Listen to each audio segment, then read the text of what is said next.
Welcome to the Commanderin MTG podcast, everyone. I'm Phil DeLuca, and my fellow hosts are... Sean Payne-Watson. Nate Burgess. We're your friendly neighborhood Commander community-oriented podcast, and we will put a spotlight on the goings-on of the EDH/Commander community.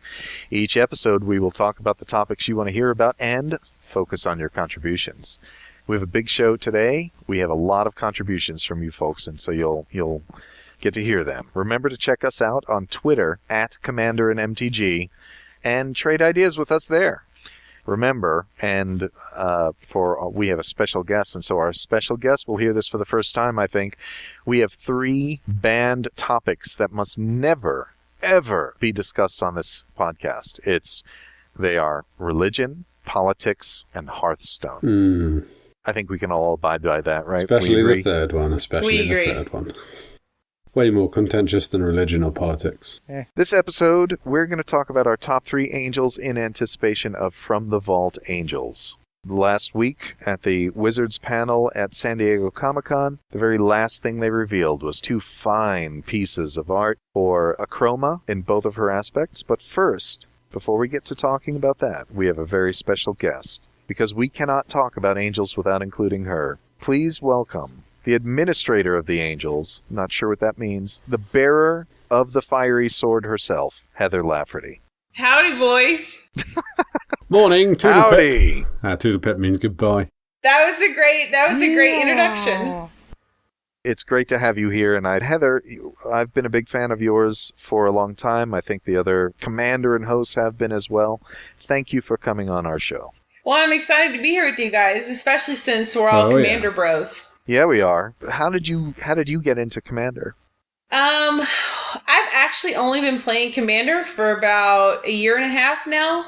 I was pretty much strictly vintage my entire life. I never really participated in FNMs. I had like 1 or 2 pretty bad experiences in going out in the public and playing Magic. So very early on in Magic, like around, revised actually. And so I would pretty much just stick with vintage, but that got kind of, none of my friends had decks, they could play with me anymore because it's so expensive to, own vintage cards. So I didn't have anybody to play with, and they were like, well, you can use all these awesome cards that you have in Commander, so why don't you try that out? And that's how I got into it. Oh, that's awesome. So you actually have vintage cards from back in the day. Yeah, well, I mean, my Power 9 was stolen, but other than that, yes, I have like a huge collection of just awesome. Yeah, you sound like you have a similar path into Commander to me. My old collection became unplayable with my friends' standard collections, and we just shifted. Yeah, because you can play pretty much every card that you can play in Vintage, you can play in Commander, I mean, for the most part. So it's like the perfect transition, Yeah, and you only need 1 of each card as well.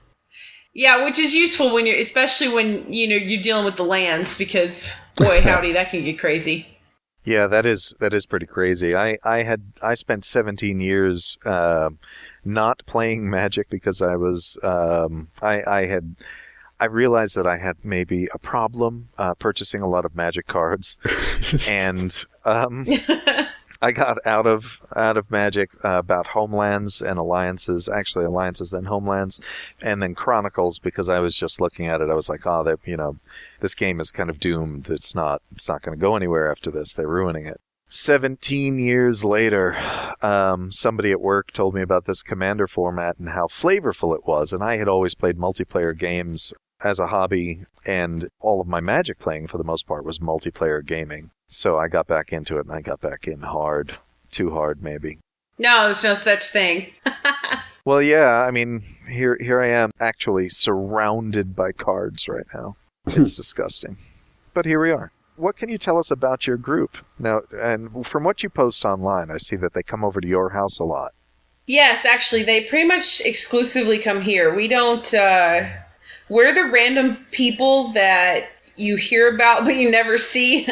I mean, we show up at at release day and we get our box and then we come home and we draft it and never to be seen again until the next release day. And play Commander. They're all friends from work. Everybody that I play with, except for one person I taught to play Magic. My husband, my best friend, everybody that plays Magic with me is because I just didn't have anybody to play Magic with, and I was like, you're going to sit down and learn right now. So that's pretty much how the group started. You conscripted. Yeah, I did. Well, and it's true, too. I was like, listen, if you love me, this is what's happening. That's excellent. I'm not above guilt trips. Do you have your card purchases sent to a different address? You mean like when I buy cards? Yeah, when you buy singles. I mean, do you buy singles online? Oh yeah. Well, I mean, I work for Gathering Magic, so I pretty much exclusively buy from Cool Stuff Inc. And I have I wish I could tell you how much. Okay, this is how bad it is, right? I'm like level 9 on their rewards program, which really you have to spend serious money to get that to get that high. And so yes, but no, they come all straight here, and because now everybody in my life knows if they touch my cards, there's consequences and retributions. Excellent. I'm going to have to look up these reward levels just to understand what 9 means. Well, yeah, because like at Cool Stuff, the more you buy, like the better the deals you get. So like each level you get like a certain amount off singles or a certain amount off board games or when you buy a box and so now I'm all the way up to like level 9. It's practically free. I've spent so much money, it's practically free. For a while, I was having my card purchases sent to a different address, but I don't have a problem. Phil, did you have a secret credit card? No, I did not have a secret credit card. You weren't that guy then. No, but I did use PayPal to sort of launder it. I was just about to say that I have totally used PayPal as my secret credit card to buy stuff. When we weren't quite on agreement. You don't understand. I need this foil Japanese Akroma.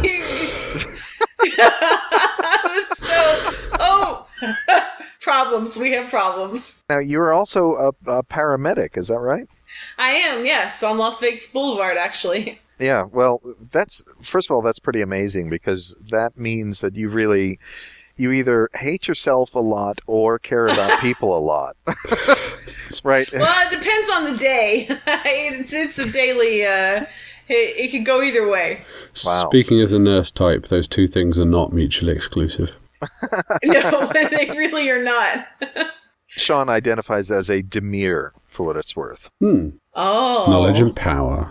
Knowledge and power, my friend. Yes, knowledge and power. Oh. And a Slytherin. I'm born and died in the wool Slytherin.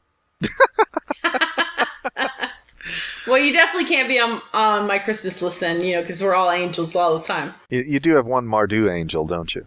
Yeah, that's true. Now, what do you do for Gathering Magic? I am their community manager. So basically, I run all the social accounts. And I'm kind of like the team cheerleader. I internet a lot. I'm good at the internet. That's what I do. You internet a lot. Yeah. You're all over the place. You have an amazing profile in terms of the number of times you post and the conversations you get involved in. You exhaust me. Yeah, well, I exhaust many people, to be fair. But I'm lucky because my job it's a very intense job, but it's very free job too. So I have there could be an hour or two where there's no medicals going on at all. And so you just have that time with your partner just to dirtle, basically, which is what I do. I dirtle. Now, do any of them play Magic?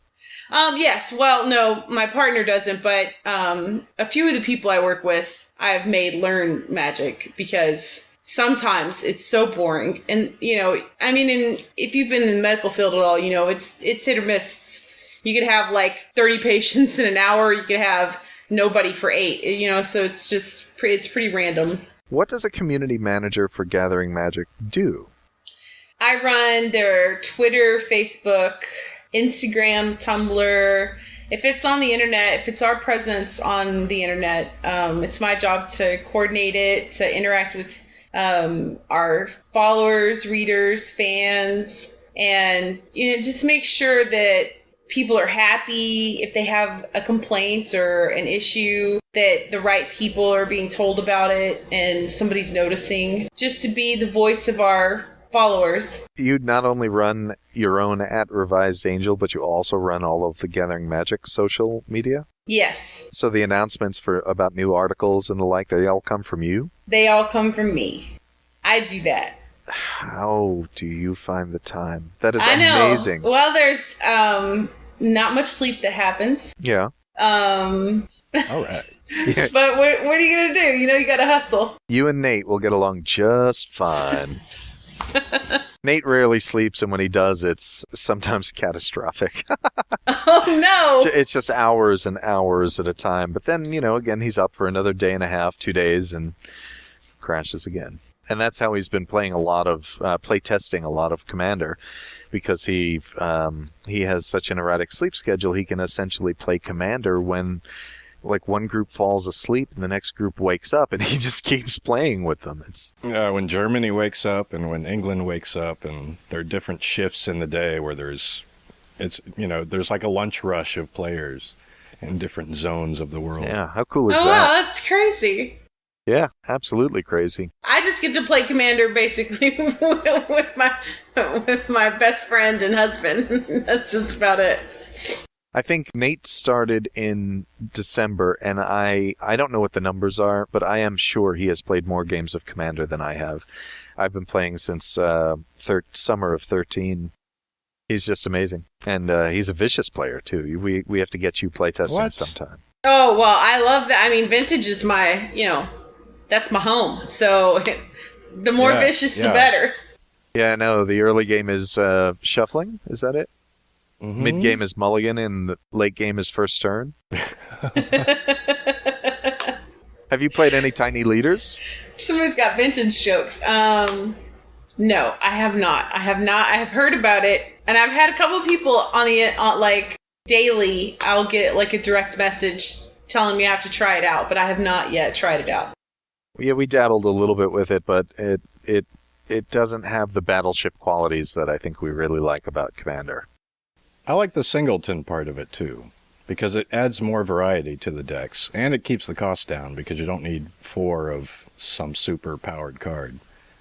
That's true of Commander, though. Why do you play Commander more than Tiny Leaders, Nate? It's bigger, and I can do bigger stuff.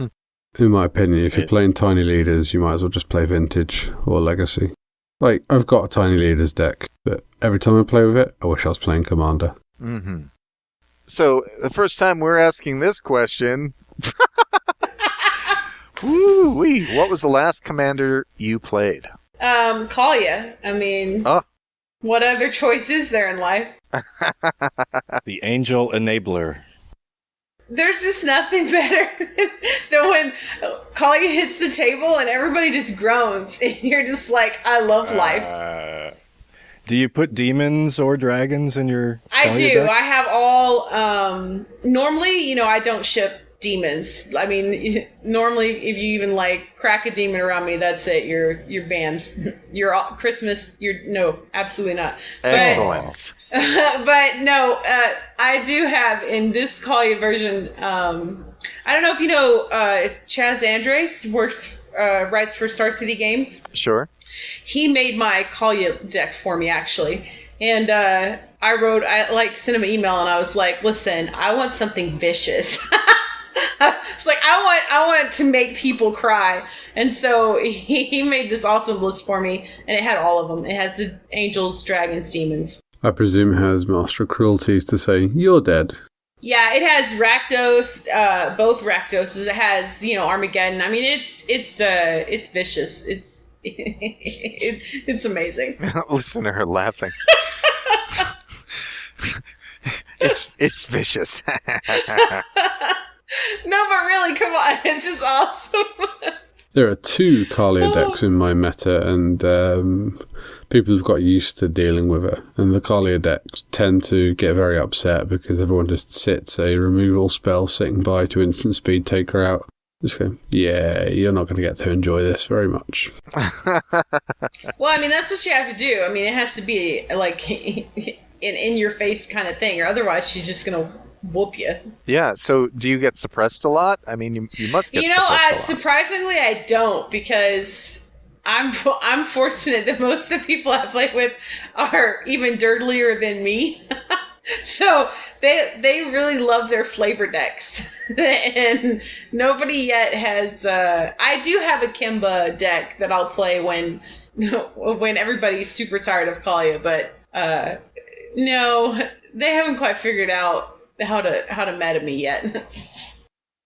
Did you just imply that your Kaalia deck is dirtily? Well, I'm just saying, as a human, I'm a dirtle, you know? So I'm pretty dirtly, so it's hard to be dirtlier than me. But they manage. You've not played against Phil, evidently. You know, that Karametra deck is going to be made into paper. Is it not already? My Sigarda Enchantress deck is paper now. I'll talk about that in a second. I've been doing a lot with a bunch of different decks, just kind of playtesting a bunch. But the one that really... it doesn't always win, but it's just always fun to play. It's the Karametra Enchantress. If you get one of the Enchantresses out, and I mean that the Verduran Enchantress, the Mesa, Argothian Enchantress, the Mesa Enchantress, whatever makes you draw cards when you cast an enchantment, and the new one, the Blossoms. Eidolon of Blossoms. They're just fantastic cards. So you get a lot of card draw, and then you start dropping cheap creatures for the most part, which allows you to ramp into the big creatures. And I don't have a lot of big creatures. Most people expect me to drop an Eldrazi or two, and I don't. I expect you to drop a Craterhoof Behemoth. Yeah, lots of people expect that. But generally the way the deck wins is Kaalia will eventually... Not Kaalia. Karametra. I've got Kaalia on the mind. I really want to build a Kaalia deck, but I'm just too afraid to. Don't do it. Karametra ends up either being the Voltron or something like the Eidolon of Endless Battles comes out, and by then I have so many creatures that are also enchantments, and there's enough synergy that it punches through. Speaking of which, something that I discovered at the pre-release, Sigil of Valor is a bomb. Oh, yes. Bomb. What does Sigil of Valor do? I don't know this card. It's an artifact. It's equipment. It's cost 2, and you equip it for 1. And it basically gives something exalted and +1/+1 for every creature. Yeah, I remember that. That is brutal. So for token decks. But anyway, carry on. Sorry. Well, why don't you go, Nate? Oh, what I've been playing lately? I was trying a recent brew with Vela the Night-Clad, but it was too slow, so that shifted to a GrimGrin Corpseborn zombie tribal.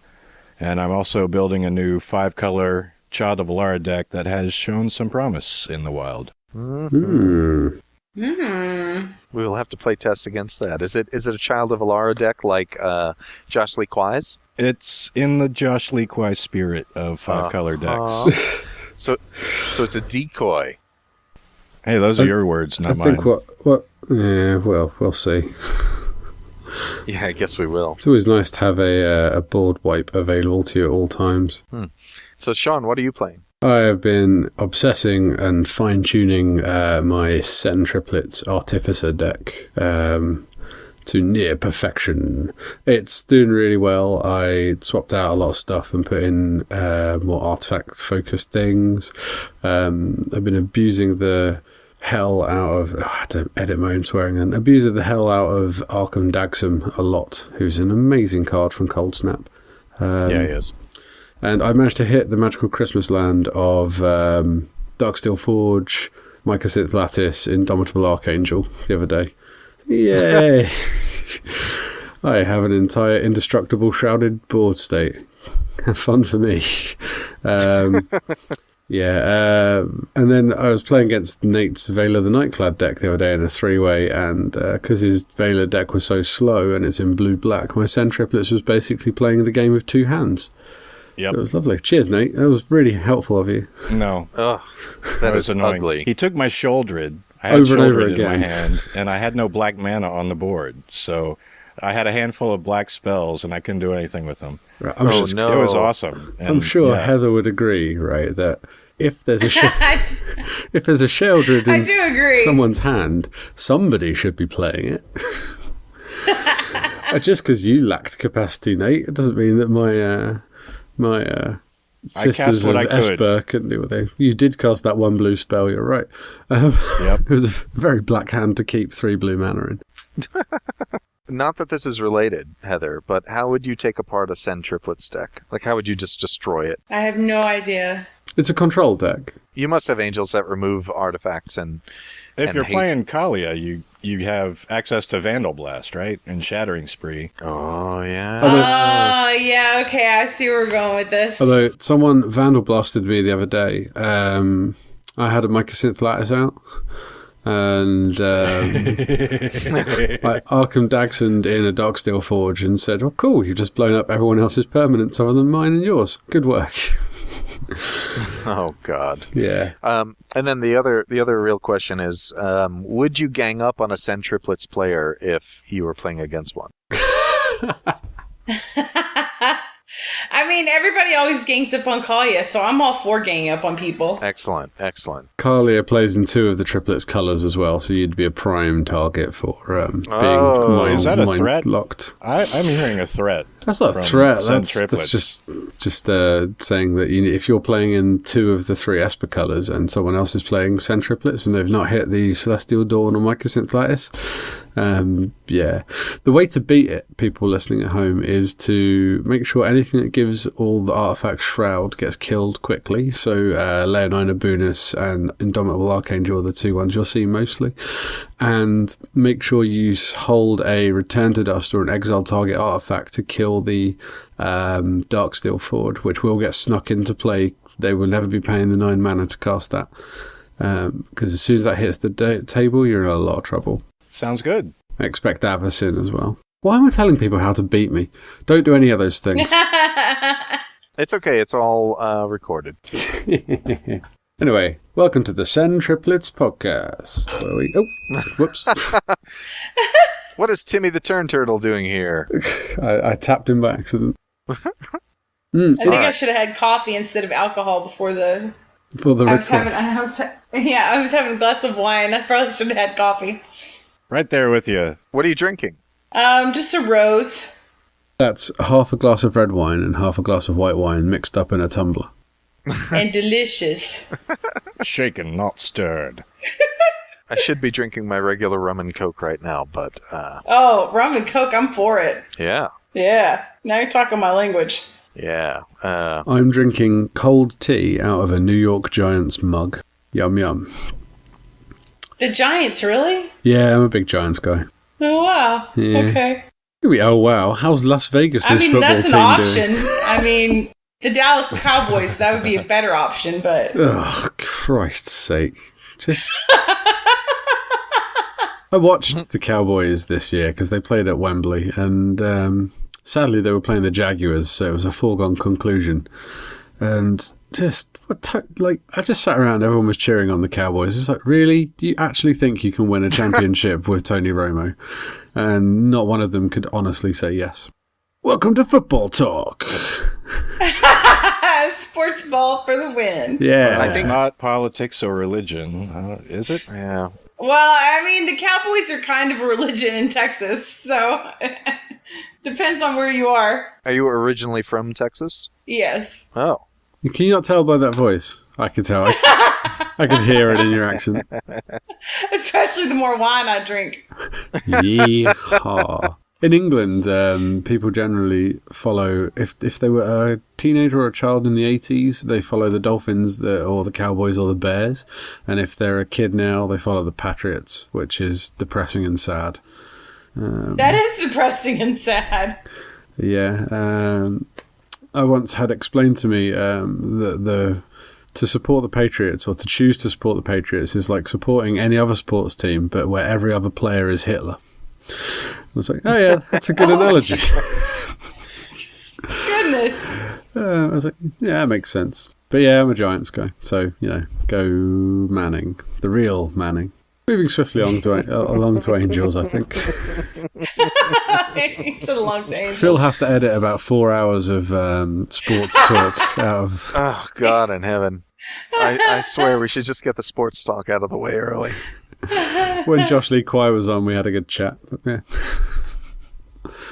All right, Heather, you are very well known for your love of angels, so I'd really appreciate it. I think we all would really appreciate it if you would maybe take the time to start us off with your number 3 choice of angel. Oh, wow. We're going to start with number 3? Yeah, we'll work up, build the excitement. Okay, number 3 is definitely Avacyn. I will say a quick caveat here, because this is kind of one of my pet peeves. I waited like an eternity for an all angel set, right? Yep. Yeah. And then we get Avacyn restored. They announce it, and I'm like so excited because all I've wanted in life, like since I was just a wee baby, was an angel planeswalker. Like that's all I've ever wanted, and I don't understand why this is so hard. And I don't care what you internet people say that angels can't have souls. Karn is a freaking rock. He's a rock creature that's just walking around being a planeswalker, and you're telling me that a rock person has a soul but an angel can't have a soul, and that's why angels can't be planeswalkers? I'm sorry, I call BS. That's all I'm saying. Snap. Surely you could run Sorin as he's Avacyn's dad. I just think that like Avacyn was the appropriate and perfect time to give us an angel planeswalker, and they blew it. They just blew it. I thought Commander 2014 we might get Serra, who arguably isn't an angel, but certainly would, I think, but still be appropriate. But I mean, certainly appropriate, yes. I agree. If any set published to date should have had a planeswalking angel, it was that one. How do you feel about all angels being effectively constructs? They're made things. Well, I think it's cool. I mean, I don't agree with the mythology at all, and I have a bone to pick with you wizards. No, I just, I think, I don't know. I mean, I get it. I mean, I get what, like, they're going for here, but I just don't understand. And what are demons then? And how come demons have souls? How come demons can be... That doesn't make any sense. Like, they should be equal. Don't you think they should be equal, like angels and demons? Yeah, I agree. I even have an Angels and Demons black-white deck, commander deck. Are we sure that demons have souls? I suppose Obnixilis is a planeswalker whilst being a demon. Yes. He's a planeswalker demon before he gives up his spark. Well, he's a planeswalker before he's converted into a demon. Yeah, but he doesn't lose when he becomes a demon. He doesn't stop being a planeswalker then. He stops being a planeswalker further down the line. What about a planeswalker who becomes an angel? Maybe that's possible. Maybe that's a loophole. Yeah, I guess the analogy there is Sorin, so he's a planeswalker and a vampire. So do vampires have souls? Or in fact... Oh, that's my point! So you're telling me vampires have souls? They can be freaking... You know what? Now I'm just going to get agitated again. I'm sorry. I'm getting worked up over here. I'm getting myself worked up. Because this has been like a sticking point with me for an eternity. So anyways, number 3 is Avacyn. Buffy the Vampire Slayer established that vampires do not have souls. Except the ones that do. Thank you. Other than the one called Angel. Except for the one called do. Angel, yes. Oh, darn it. So, if vampires can have souls and sparkle in the light, I suppose angels could be planeswalkers. They're not vampires. I mean, free the angels. So does anyone want to read Avacyn, Angel of Hope? Heather, do you want to read it, or do you want one of us to read it? No, be my guest. So, Avacyn, Angel of Hope, 5 and 3 white for a flying, vigilant, legendary creature angel. Avacyn, Angel of Hope, and other permanents you control are indestructible. She's an 8/8 flying, vigilant, indestructible angel that gives your entire team. Oh, snap. Indestructible. Not just your team, all the stuff they're drinking, all the stuff they're eating, the standing on, their latrines, all become indestructible. How do you eat indestructible food? It's very difficult. That would be very difficult. Yeah. You would need an indestructible stomach. You would need and teeth. So my question, and maybe you can answer this, is it's beautiful artwork by Jason Chan. It's stunning. I had it as a desktop wallpaper for a long time. But where is her right hand? Oh god, now we have to go look at the picture. It's behind her. It's behind her right leg. She's just got her right arm draped behind her. That's what that swath of flesh-colored... That's her arm. That's not her waist. Yeah, it's down... it's down behind her. She's got black gloves on, hasn't she? So it's just blended in with those robes. It's not. It is. It's like behind her thigh, behind her right thigh. No, then she has a really weird arm. Well, maybe she's like Tezzeret. Maybe she's part Ethereum. Maybe. Maybe Sorin ate it one night when he was hungry and couldn't get a good snack. Hey, no humans about. Come here, I built you. I can eat you. Come to Daddy Sorin. Creeping. Hey, Nate, save us. We're going down a hole 3 which we can't come back from. Is Sigarda. Sigarda, host of Herons, 2 colorless, a green, and 2 white, legendary creature, Angel 5/5, flying, hex-proof.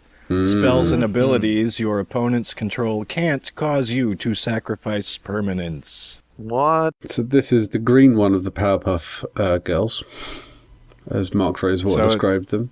Yes, they can't make you sacrifice things. So it's an excellent defense against Annihilator Eldrazi or mass sacrifice engines in black along the lines of Grave Pact or Sheoldred.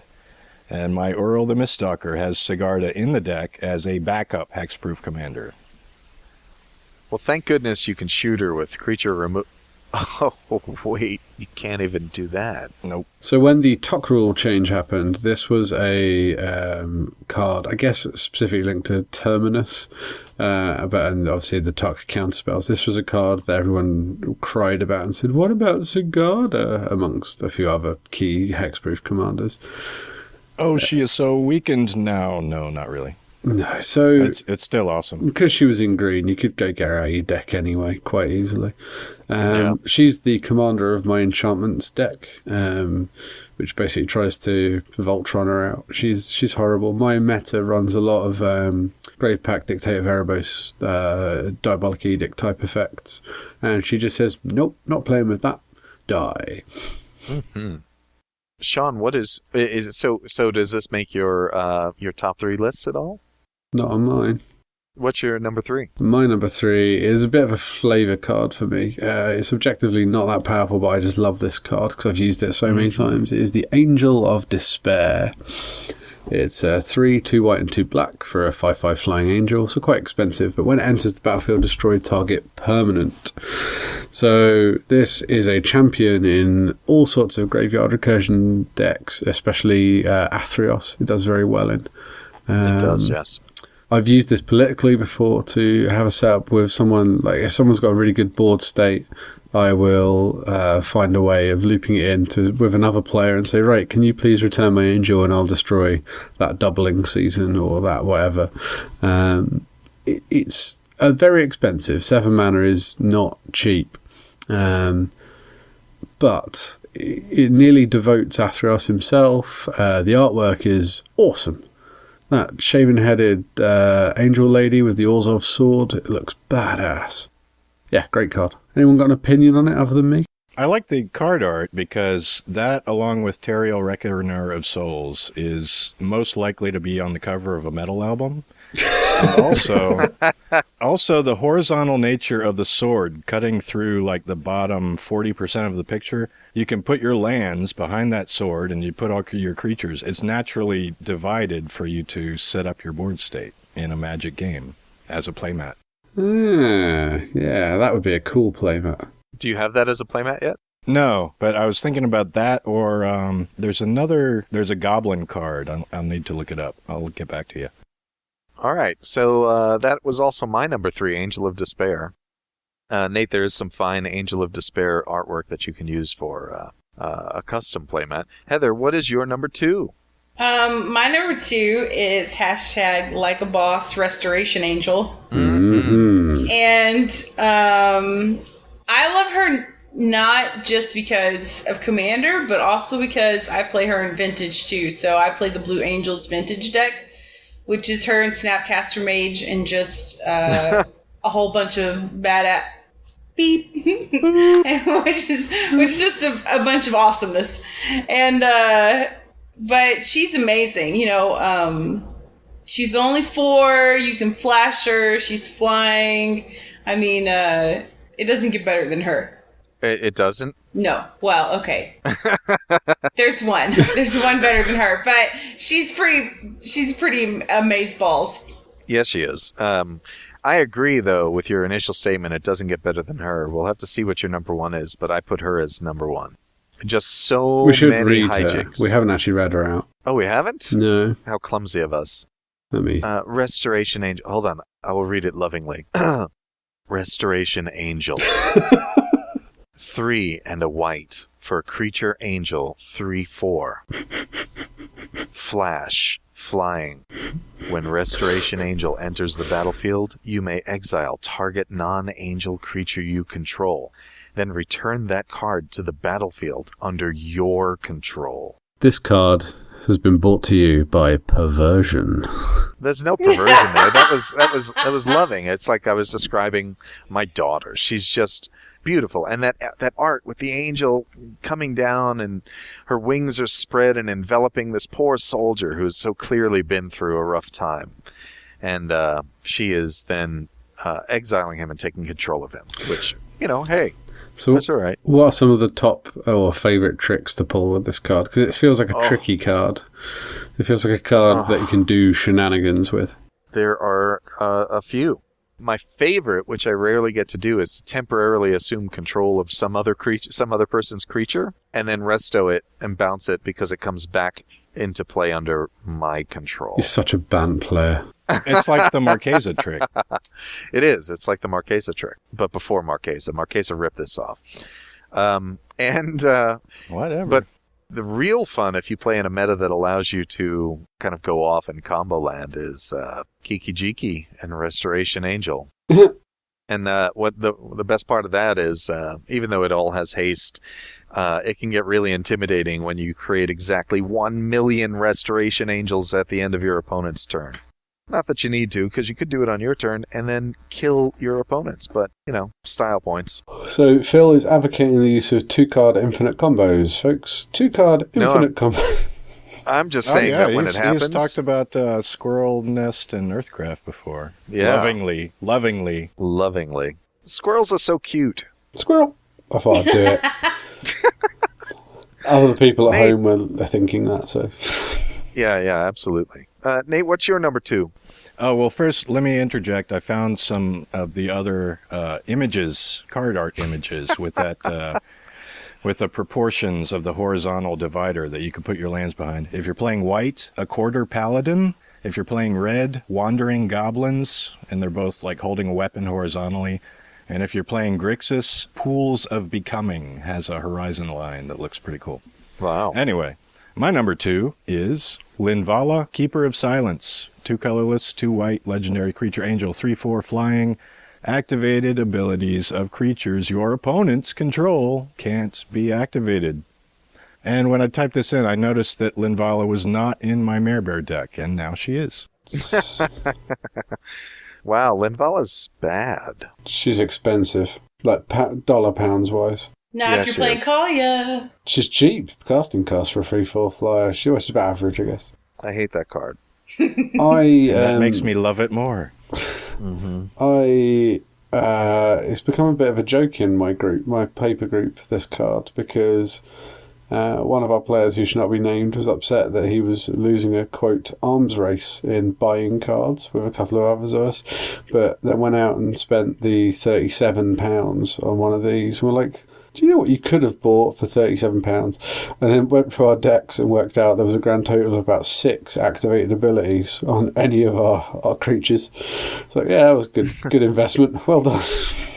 Well, I play a lot of Marath, and Marath is shut down right quick with Linvala. So yeah, Gave or Garve, we haven't actually had a definitive pronunciation on that. Gets shut down by this horribly.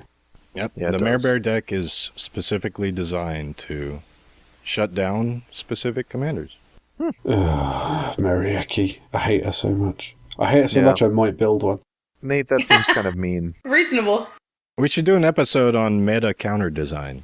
We should. It would need to be structured, otherwise it could just turn into meandering nonsense. Oh, hang on, that's all our episodes. That would be so different from what we usually do. So my number 2, I'm totally cheating, and it's a specific edition of my total cheat. It's both Akroma, Angel of Fury, and Akroma, Angel of Wrath, and specifically the art from the Vault Angels. That art is incredible, and since I'll have at least one copy of FTV Angels, I plan to build either decks around these two or a Boros deck that includes both of them. The art really is stunning, though. I mean, it's just freaking gorgeous.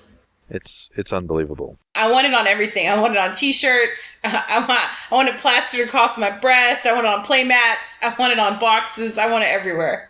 Are you going to get tattoos? No, seriously. I'm for it. Let's do it. Let's do it right.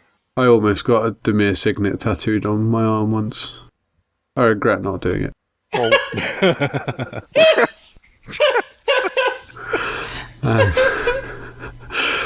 Wow. I think who was it? It was you, I think, who suggested that Chris Sprankle cosplay as Akroma. Oh, I did. The second I saw it, I was like, "Please, Mama, please." Yeah, she would be amazing as. She's amazing as everything, but she would be extra amazing as that. I would pay cold, hard cash for those photos. Cold, hard cash, yes. Speaking of creepy. What? Creeping, all of us creeping.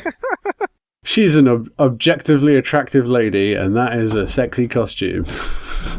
Yeah. And she has made a good career for herself dressing up as the ladies of Magic. And both of these versions are just fantastic. The cards themselves are very useful. There's no doubt that it's 8 converted mana costs. Flying, first strike, vigilance, trample, haste, protection from black and from red. 6/6. Oh my god, what more? I mean, I just said it all. And then Fury for 8 mana is a little less useful, but she can't be countered. Flying, trample, protection from white and blue. We've been joined by Blake a special guest, the child of Alara. Yay! Hello, Blake. Excellent. Sean, what is your number 2? My number 2 is another abusable angel. She is the Angel of Serenity. She's 4 and 3 white for a flying 5/6 angel, creature angel. When Angel of Serenity enters the battlefield, you may exile up to 3 other target creatures from the battlefield and/or creature cards from graveyards. And when Angel of Serenity leaves the battlefield, return the exiled cards to their owner's hands. So, yeah. So, whoa! Oh hello, my Blake. God, Blake! That is a giant stream of bright green snot. Oh my God! My kingdom for a tissue. Oh, I'm gonna vom. Thanks, child. God. Oh, it looked like the river in Ghostbusters 2, but instead of pink, it was green. Oh, thanks, Blake. So you're the guy who watched Ghostbusters 2. I love Ghostbusters 2, but I love Ghostbusters 1, and I'm looking forward to the reboot because it means more Ghostbusters. Yeah. I think I'm the one person who's looking forward to that, other than Chris. No, I'm totally looking forward to it. Yeah. I've had an interesting debate with people who have instantly slated that one, and you get a weird reaction of either it's going to be terrible because they're remaking Ghostbusters, why bother? I say, it's not a remake, it's a continuation. And the more common reaction, but more depressing reaction, it's going to be terrible because it's got a female cast. I'm like, really? Ugh. Really, guys? Really? Like, does Bill Murray's penis factor into the fact that film's funny? No, it doesn't, does it? So let's not worry about it. Like, at best, it's going to be great and a good continuation of the story. At worst, it'll be a cinematic footnote which you can watch once and forget about. Why get so upset? There you go. Anyway, this week on Feminism Corner. I'm for it. Yeah. Preach. Yeah. Man, I just watched the response to that, and it was ridiculous, absolutely ridiculous. I've been watching Gamergate, for the last year, and basically rolling my eyes in disgust practically every time I see that stupid Beep. hashtag. Yeah. Oh, I just cursed. Yeah. Beep. So, Angel of Serenity. So this card's great. You can either you can save things that are on the battlefield if there's stuff about to happen that you don't want to happen. Someone's about to kill something, you can, or someone's got a Nev's disc and you want to, or your own Nev's disc and you want to prep stuff to not be dead by taking your own stuff off the battlefield. You can save stuff out of your graveyard. You can. It's really good. And then it's a 5/6 flyer. So if this was on like maybe a 2/2 or a 3/3, I guess is the lowest angels generally go flyer, and you start attacking with it, opponents don't really care so much about losing 3 life. But 5/6, if you start swinging with it, your opponents actually have to deal with it. So they've got a choice if they're going to be taking regular damage or they're going to be returning those 3 delicious cards back to your hand, those creatures. Yeah, she's so good. I mean, I frame all my angels in the context of the Athreos Angels and Demons deck, which I've built. And she's super good in that because, when she dies, you get those 3 cards that someone's already paid normally 9 life for you to not have back because you've whipped them out of your graveyard. And then they have to pay 3 life again to not get your angel back. And it's all value town after that point. Going to value town. It just occurred to me that the way we started means that Heather is going to give us her number 1, but I think we should hold off on that. Sean, in order to prevent our guest from being the first one to reveal her number 1 choice, why don't you go ahead and reveal that? My number 1 choice is, drumroll please. No, don't do a drum roll, just echo anyway. My number 1 choice is the Archangel of Thune. Mm-hmm. Oh yes, it's a 3/4 flying creature for angel creature for 3 and 2 white mana. It has lifelink, already nice. And whenever you gain life, put a +1/+1 counter on each creature you control. It has beautiful artwork. My absolute favourite. I mean, it's on a card I love and run anyway. It was printed in M14, so it's a relatively new card. But the picture on it, I think, is my favourite piece of angel artwork ever. Loosely based on the talented and beautiful actress Felicia Day of the internet and various other things fame. Yeah. It's a beautifully designed card. It has great flavour text. Even the wicked have nightmares. It's just stunning.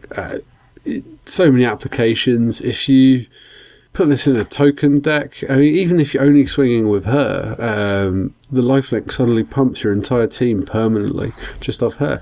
If you've got it in a deck where you've got any kind of lifelink enabling enchantments, etc., you can make your army or your creature, your board state, absolutely horrendous by firing that trigger off for each instance you gain life on.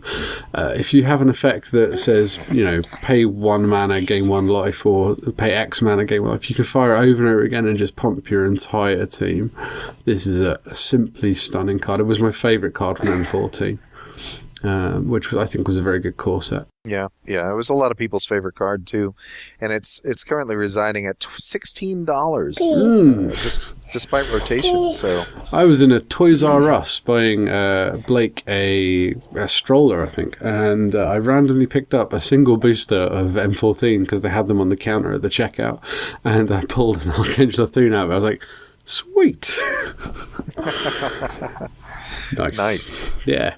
We've already established that mine is Restoration Angel. And so, Nate, what's your number 1 angel choice?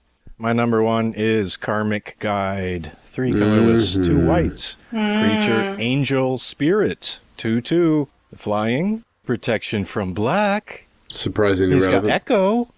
He's got 3 colorless and 2 white Echo costs. So, he might go away. When Karmic Guide enters the battlefield, return target creature card from your graveyard to the battlefield. Seeing this card combo with Sun Titan and Revelark is exactly the kind of graveyard shenanigans that inspired me. It inspired me, Phil. Your Athreos inspired me to build Marebear in the first place. And of all the angels, Karmic Guide is what I see being played the most often in the wild. Yeah, it's an incredibly useful card. Incredibly useful. It is pretty much in every deck that can support 2 white, which is to say any deck with white in it, pretty much. Blake is correctly asserting that it has 3 colorless mana and 2 white mana. That's great. We've just learnt numbers. And yes, your Mariaki, your Mare Bear deck is unpleasant because it vaporizes graveyards. Oh, yeah. But it will have the desired effect, maybe, of forcing us away from graveyard shenanigans. Or we just learn how to suppress Mare Bear. I'm solving problems, people. I found a way to deal with Mariaki is not give a about your graveyard being destroyed. Yeah, that's pretty much it. Just don't care. Yep, and get the control out before Mariaki. Heather, we've been waiting. We built up the suspense. What is your favorite, your number 1 Angel card? Number 1 has to be my all-time favorite, which is Baneslayer Angel. Oof. And the reason I got back into Magic first, let me just say that her art is on point. Oh, it's fantastic. Yeah, the absolute 100% best. I will fisticuff you if you even try to disagree. And she does what I need an angel to do, which is slay demons. So you've got a thing against demons, is that what's going on? Yeah, well, I mean, naturally, of course. I mean, that's my nemesis right there. It's my arch nemesis, so... But why is Kaalia against demons? She's using them, she's taking control of them and using them against themselves. You see what I'm saying? That is some Delucrian backwards logic. The twisted Vorthosian logic. I can use gate to Phyrexia because it's a gate to Phyrexia, not a gate in Phyrexia.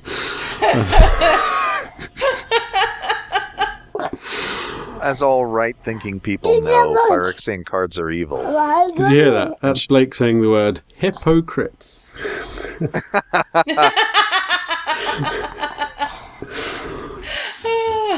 Heather, I can appreciate your logic, and I agree with you completely. Well, I appreciate you appreciating that. I get the feeling with Baneslayer Angel that they chucked on the pro-demons, pro-dragons as a sort of Vorthosian kind of thing at the design stage, and didn't realise just how damn relevant that is going to be, because pro-demons, pro-dragons has killed me several times, because I run a lot of demons and a lot of dragons in several decks. Yeah, it's just horrible.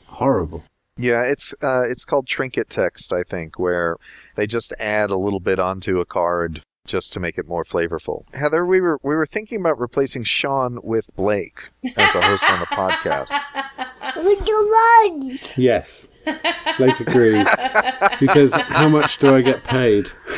Oh yes, that's fantastic. Ask your father for allowance.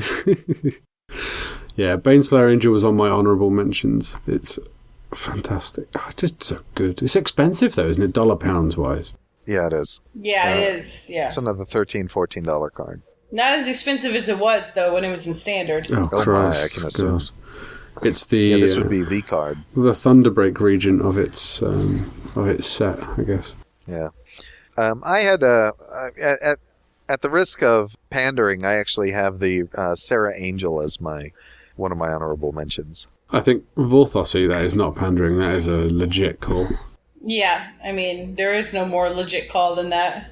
I see a Serra Angel to this day, and I'm like, yeah, there are better cards, but you know what? It's a Serra Angel. OG. Yep. My only other honourable mention is a card I run in a lot of...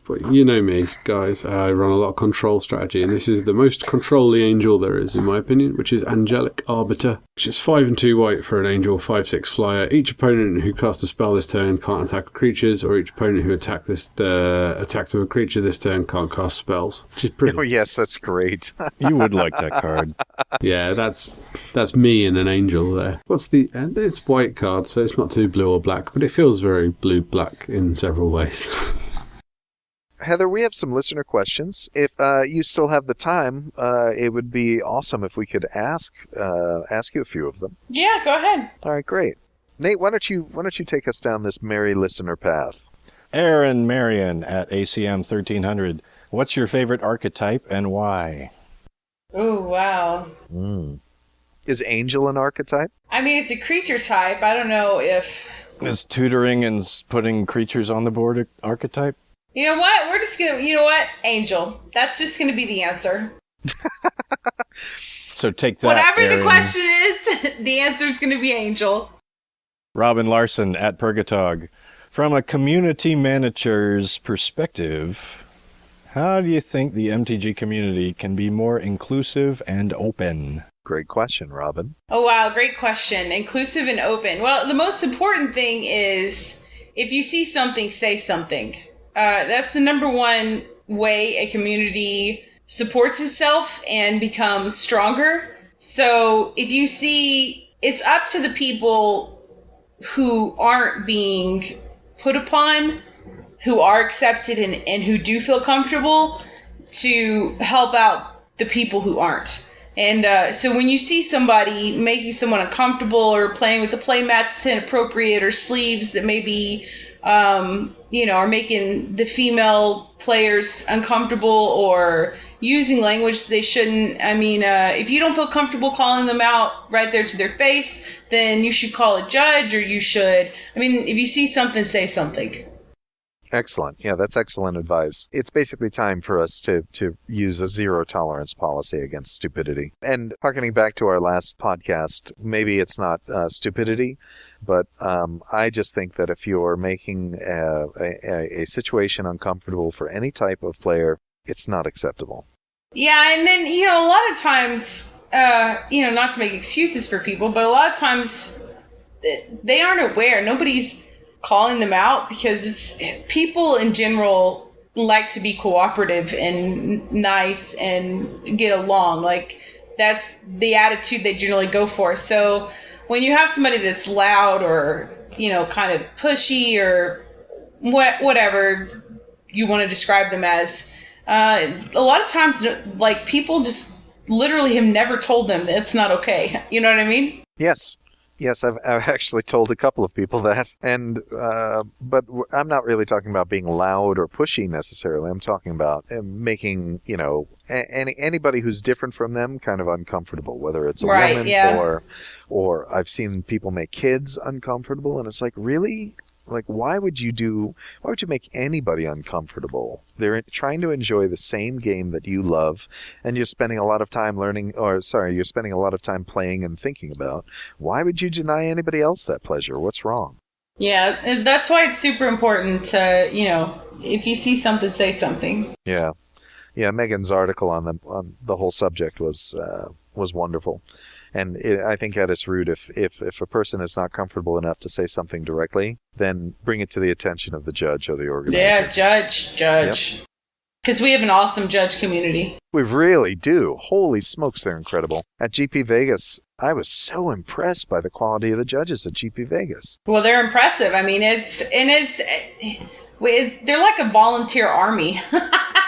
Is what they are. They really are. So, Nate, what is the next listener question? EDH Ghost asks, when is the next EDH deck and what will it be? Oh, man. This one's so hard. It's definitely going to be red and white. It's either going to be mono red or it's going to be red and white. I haven't decided yet. I've been going back and forth with my friends on Twitter like for 3 solid days because I want something from Origins. With all the red awesomeness that's coming out. Yeah. But I haven't exactly... Maybe Pia. I don't know. Pia and Khan? Pia and... Nigel. Kieran. Yeah. Yeah, that's a good card, too. I'm looking forward to first learning how to play with it and then playing with it. I'm sure Nate has already played with it a couple of times. Well, it goes great in any sort of artifact recursion, right? You need a lower life total and fewer opponents. Oh, I see. Okay. Yeah. It doesn't do enough damage. Okay, so our next question. Adam at Sooner930. What card throws you into a rage every time you see it? Oh, man, a rage. There's so many. It's so hard to narrow it down, but I'd have to say, which is, okay, now this is going to be random because I actually play this card, but Rakdos the Defiler. Yeah. It gets me every time. And then even when I play it, I'm angry. And like every time I draw it from the stack, I'm just like, why is this even in my deck? You know what I mean? Chaz, what are you doing? But that card, it just drives me bananas.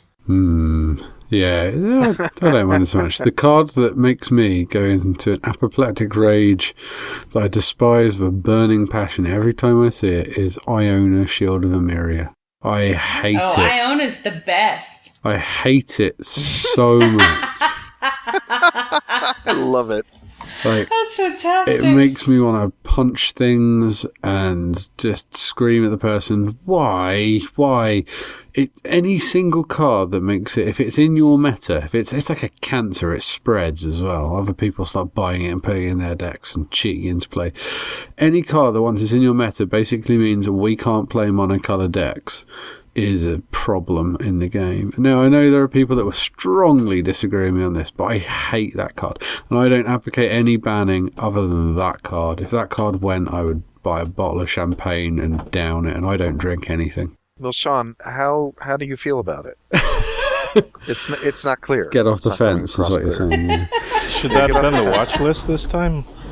There's no point in it being on the watch list because I cannot be objectively kind to that card. You cannot have an unemotional, rational argument about it. I am very red when it comes to that card in my approach to it. I think what we do is we put that on the watch list the next time Heather comes on the show. Why, Heather? Richie Why would you Tiongson. like- Go on, Richie Tiongson said something? What's the biggest challenge in balancing the MTG side of your life with everything else? That's a good question. I mean, I wouldn't say that I balance magic in my life. I would just say it's incorporated. I mean, it wouldn't really be possible to separate the two. So, I mean, I wake up, I work for Gathering Magic. It's the first thing I do in the morning when I wake up. It's what I do all day long while I'm at my actual job. And then in my spare time, I play Magic. So, I don't know if it's balanced. and if I did have to try and balance it, it would probably be unbalanced. But, it works. All right.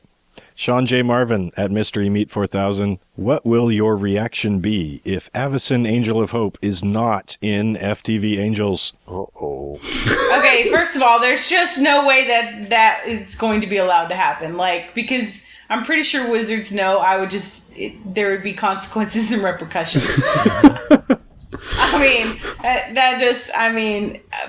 Hysterics. That's the answer, hysterics. Have you bought a ticket to fly standby out to Seattle? I'm just saying, I hope somebody's paying attention I'm because gonna hysterics. wait for it on the BBC News. Tonight, a lone woman goes mad in game producer in Seattle. Hysterics. I actually think Wizards takes you into account when they're choosing cards. Well, I highly doubt that, but they definitely better now. They better put Avacyn better be there.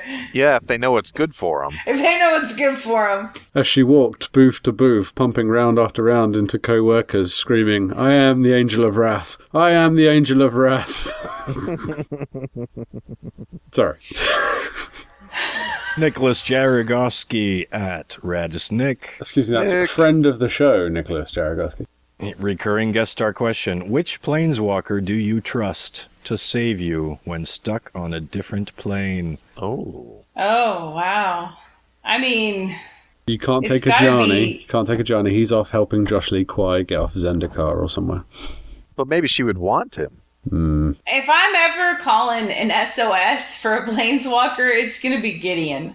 I mean, I want Gideon to come and just, because he can just, first of all, he's super strong. So he can just pick me up. Like, if I'm super weak and incapacitated, he can just pick me up and carry me. And then he can just keep fighting and beating everybody around him, into the dirt. So I'm calling Gideon. He's my And he backup. can make you indestructible. Yeah, and he can see. That's what I'm saying. Like, I don't. He's like the only choice here. I mean, He's got that nifty monofilament ribbon weapon as well, which is awesome. Yeah, the tentacles, very much like Eldrazi. Yeah, there's a cool bit of artwork came out of a recent expo, I don't know which one it was, with Gideon and I think Nissa, and Gideon slicing up tentacles with his tentacles. Very. That expo would be the San Diego Comic-Con. Oh yeah, that little one that goes on each year. That Small. little one. Yeah. And so if somebody were all like, man, that That Baneslayer Angel, she sure is ugly. You'd be like, Gideon. Gideon. I call Gideon. Excellent. Well, that's good to know. We will have to be very careful talking about Baneslayer Angel, gents. All right, so the next question. Oh, this is a special listener. Vaughn Bert Cotrain Scrotson asks, who is the best Super Mario character? Oh, I mean, Yoshi. I mean, not even close. Like, Yoshi. Hands down. Okay, so this is such a hard question, though, now that I just said that, because, oh, man. I mean, Princess Peach is obviously the stuff dreams are made of. But I think, no, we're going to have to stick with Yoshi. Yeah, Yoshi's a good character. Now, is it because he's cute? Is he really effective? I haven't played all of the Mario games, so forgive my ignorance, yeah, please. and he can eat things. Yeah, he can swallow shells and spit them back out. He can swallow and I mean, everything about him is awesome. He was also very helpful. You could do a jump with him and then jump off his back to get a double jump, which was very helpful. Although you'd lose your Yoshi, so you'd feel both at the same time you've achieved something and sad. Yeah, you sacrifice Yoshi for an extra high jump. He acts as like a mounted steed. Who can swallow things in front of you that normally would take some other kind of approach to defeat it. Too many inappropriate jokes. Can't hold them back. All right, then. Do you have any questions for our listeners? I know that sounds kind of strange, but they will definitely answer them in the Twitterverse once this comes out. Yes, I would like to know who my commander should be for my red, either mono red deck or my red with the splash of white. So you should decide this for me. So what kind of playstyle do you like? I like to blow stuff up. So, like, if I'm playing red, I want lots of things that go right at people's faces. Ashling the Pilgrim. That's that's my plan, is to just fire all the things. And she doesn't mean get them to leave their jobs. She means burn. Burn. I say Ashling the Pilgrim. Gisela. All the time, Gisela. Oh, She's that's great. a good one, too. That's one of my honorable mentions. She is amazing. All right, so we'll see what the listeners have to say, and all we'll have to do is wait.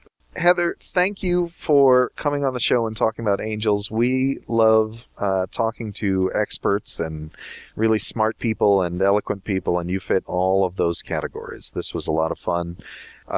You made us laugh. We cried maybe a little bit thinking about somebody getting punched in the face by Gideon. That would hurt. It would hurt. Just because of Baneslayer Angel's stumpy little wings. But really... Hold up. Wait a minute. No, it's all perspective art. No, but all teasing aside, we are very grateful you came on the show. I've been looking forward to this for months, and you're finally here. He's not joking, by the way. He has been saying, we need to get Heather on for ages. Well, Yeah, I'm excited because I never get to talk Commander with just about anybody. And I was super happy to come on here and talk to you guys about it. But thanks. if you ever want to come on and talk less angel-y topics and just general Commander stuff, we'll always have a mic open for you. Yes. Oh, well, thank you guys.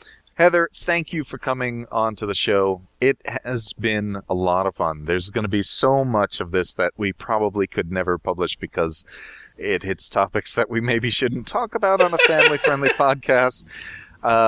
And it's great to hear that you have some acting capability, and I look forward to working with you more on that. And I'm sure Sean does too. I think Sean is now positively salivating at the opportunities here. Oh, Well, I'm excited. I can't wait. Yeah, I think we're going to have some fun. Hey, and I just pulled an elemental bond. So thanks for downloading and listening, everybody. We hope you've had as much fun listening to this as we did recording it, because we had a blast. And again, we're going to invite Heather back We love to hear from our listeners and hope you'll take the time to contact us, especially give us a 5-star rating on iTunes. Go back and listen to the Josh Lee Kwai episodes to hear all the benefits. He kind of runs down it pretty well.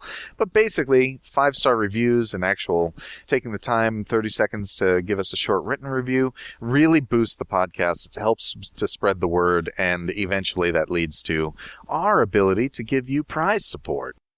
Heather, where can people find you on the internet? People can find me. They can tweet at me at gatheringmagic.com. I get all the tweets, so if you tweet at the site, I'll read it. Or you can tweet my personal account, Revised Angel. And those are actually the 2 best places to reach me. Excellent. And we'll post exactly those addresses in our show notes. So if you want to get a hold of Heather, please drop her a line using Twitter. And visit our show notes to make sure that you get the proper addresses there. You can reach us by going to our website at commanderinmtg.com. Our email is cast@commanderinmtg. On Facebook, we're commanderinmtg. And on Twitter, I want you to guess. Yes. Is it TottenhamHotspur.com? Bananas! It is. It's at Commanderin MTG on Twitter. And individually on Twitter, I'm at Ketjak. That's Ketjak. I am at Copain26. And I'm at Mr. Plorg, MisterPlorg. And we'll see how that turns out. Our theme song was created for the podcast by Mr. Plorg, Nate Burgess himself. Our logo was created for the podcast by Mr. Picto, and we have something special coming from Mr. Picto, which we'll share once I have a few hours to put into it. And he was assisted in the refinement of the logo by one Kelly DeLuca. You can find more art from Mr. Picto by going to mrpicto.co.uk, and we'll provide a link to in our show notes. And special thanks to our tech whizzes, Jesse Thompson and Graham Frank, and also to Justin for his server space. Heather, once again, thank you. We really appreciate the time you took to do this, and I just wish we had a few more hours to go, and maybe next time we'll figure out a time we can all be wide awake for it. Yes. Well, thanks for having me. I really had a great time. Oh, it was a You're blast. I can't wait for the welcome. next time. Yeah, I hope they have you on soon. And we've started a little tradition. Each of our guests so far has kind of taken us out either by singing our song or just by cueing the music. So if you would. Maestro, cue the music. Yeah!